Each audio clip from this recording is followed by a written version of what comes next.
It's a response video on the subject of Ron Paul to a kid called I think Ron Paul is smart. Yeah, I think that's his name. Anyway, nice enough kid, but didn't touch me on any of these issues. Just a complete whiff. I mean, you just swung and missed on every single one. So let's start with the beginning. Yeah, on his website. That's right. I criticize this website, and I'm not going to make comparisons to Obama or Hillary Clinton or some other politician. The point is Ron Paul has been described as a breath of fresh air, as something new, as something innovative. And it's the same propaganda. It's the same bullshit. The only reason why you would only put 2 paragraphs on a subject on a website is to deceive people. Because it's the devil is in the details, right? You've heard that line, haven't you? Because that's right, okay? He's afraid of the details. He's afraid to speak the truth. He's afraid of it. And that's bullshit. All right, if you were running for president, is that what you would do? I know if I was running for president, I'd have these videos on my website. I'd have brief explanations of subjects, and I would have long explanations of subjects. And especially if I was a rich man, which he is, a wealthy man, let's just say. Yeah, and I had a political campaign. I was raising millions of dollars. I could have staff writing this crap for me. Yeah, you're damn right. I'd have anything you wanted to know. That would be my window on the world. That would be my presentation to the people. And if they want more information, they wouldn't have to go to C-SPAN or to some other source. They could go right there, press the damn button, and know more. Okay, right out of my mouth. Okay, my words, my signature would be on that website. Okay, so it's just bullshit to sit there and make excuses for these lame websites. A friggin' grammar school student could write a better website. It is contentless. It is substantive. It's nothing. It is mush. It is bullshit. And there's just no excuse for making excuses for that. These people are running for president of the United States, the strongest, most powerful nation in the world. I think we could expect a little bit more. Okay, enough on that one. Okay, the right to die. Damn, everybody can't get this one. I mean, you are all morons. What do you think Kevorkian was in jail for? All right? He was helping people die. That they could have done it themselves, but he was helping them. And the point is that anybody who wants to die, anybody who's even contemplated suicide, has and taken 10 seconds to think about, well, how exactly do I do this? I mean, people have written books, explaining it, and even in those books, I can't remember the title of the famous one now. Oh, damn it. But anyway, it can be very messy if you don't do it right. You can end up tortured, suffering. People drink, Drano or something, and they end up in hospital, and the esophagus burned out. I mean, just horrible, awful crap happens to people. People jump in front of cars, it doesn't kill them. They end up in the hospital with broken bones, all messed up, deformed. People take pills. I mean, it's, like I said, we can go down the list. It is not that easy. And if it isn't done technically correct, it can be very messy. And it's very intimidating to be facing that question. How do I do it? All right, think about it for a moment. Think about how you were going to kill yourself if you really were going to do it, and how that would be very intimidating to have to walk into that unknown and say, okay, what if I fuck it up? What if I shoot myself and I don't die? All right, so it's just stupid to have this conversation. And people, especially when they're sick and in hospitals and the rest of the stuff, and they've got Alzheimer's, they got all these problems coming at them. If they were given the goddamn choice, a lot of them would take the choice to say, yes, okay, well, let's make it a week from Thursday, and I'll just gracefully slide out, and they could say goodbye to everybody and have a nice party, and they celebrate their life, and then they would gracefully get out. I mean, it's just stupid to think that people wouldn't choose that. And laws do matter, and it does matter. Method is critically important.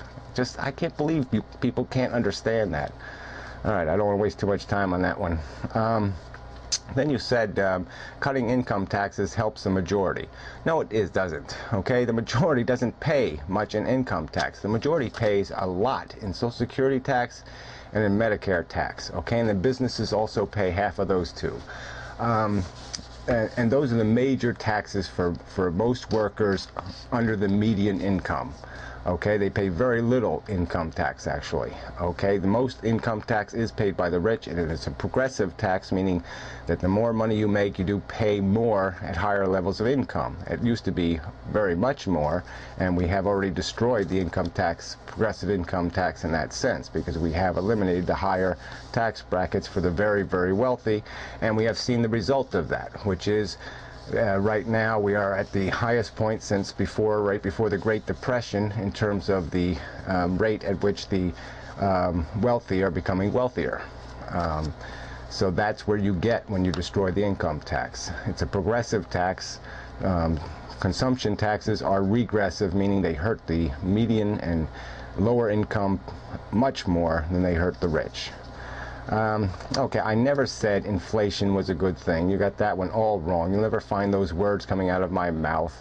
What I said was, obviously, controlling the money supply, okay, lowering interest rates is a good thing, okay? It does deflate the value of our currency worldwide, but on the other hand, what it does is it lowers your debt, the interest you pay on your debt. So there are costs and benefits to all of this stuff, but the intention is to destroy inflation, and obviously it has been working for the last couple of decades as we haven't had high inflation, So, I'm not going to argue with you on that one.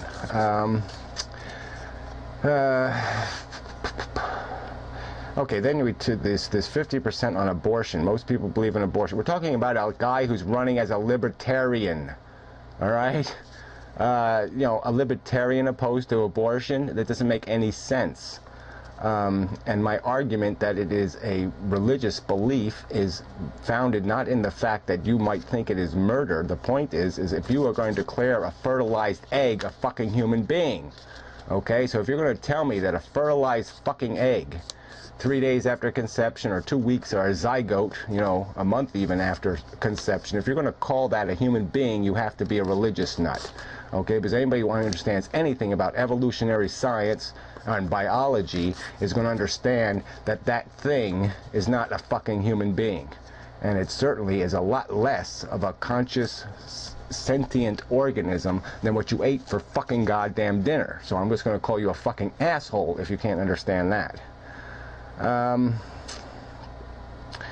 So let's see, don't support abortion. Yeah, right. So it has to do with when we define when life begins, okay? It's not about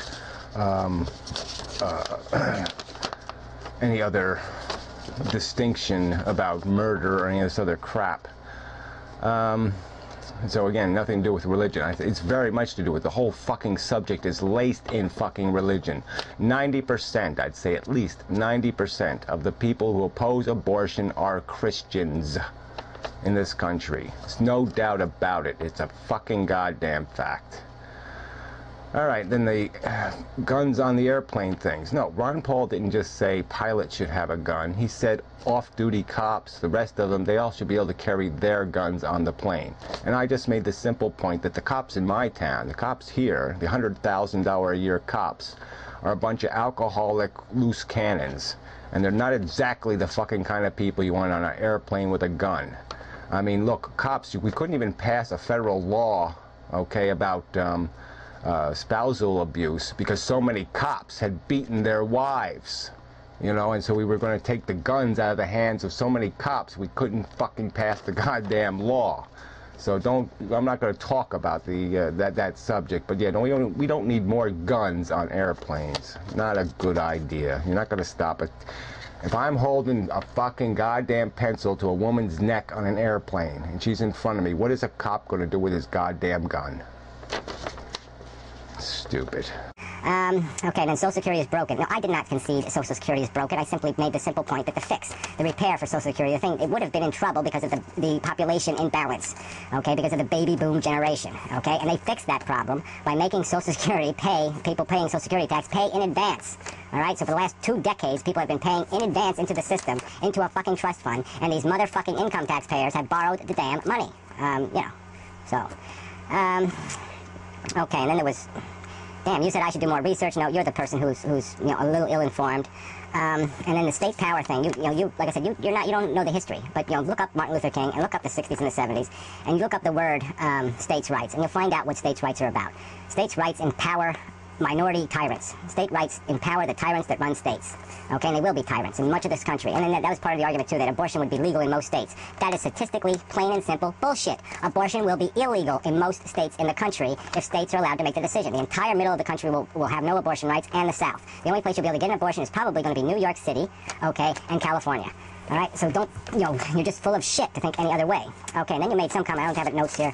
Boy, running out of time. That the Federal Reserve prints money. No, they don't fucking print money, all right? That's one of Ron Paul's deceptions. That's one of the lies that come out of these fucking talking points they have, okay? Because they do print money in the sense they burn old currency and print new money, okay? But they do not print money to pay off the budget. That money is borrowed. Haven't you heard of the borrowing? Haven't you heard of the fucking debt, the federal deficit? Okay, that is, we borrow the fucking money. We do not print the fucking money. The Federal Reserve does not print money and put it into the economy. That does not fucking happen.